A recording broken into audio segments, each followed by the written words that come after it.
update now on the Christopher Clements murder trial. He's the man accused of killing two young girls, Isabel Celis and Maribel Gonzalez. The prosecutors and defense attorneys argue today over what evidence jurors will hear.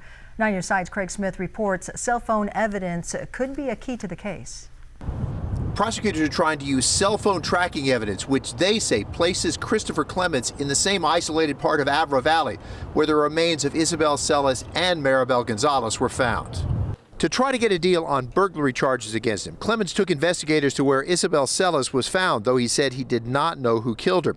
Detectives realized Celis' remains were less than 4,000 feet from where Maribel Gonzalez was found. They say when they took DNA from Clements, they found a match on Gonzalez' remains. Prosecutors say cell phone tracking puts Clements' phone in that part of Avra Valley near the time when both girls disappeared.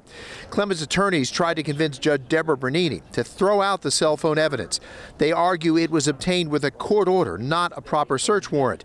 And that order was from a burglary case in Maricopa County, unrelated to the child murder charges. Prosecutors argue a court order was sufficient under state law on the books at that time, and that the phone data should be allowed in trial. Judge Bernini has already ruled that Clements should have separate trials in the two child murders.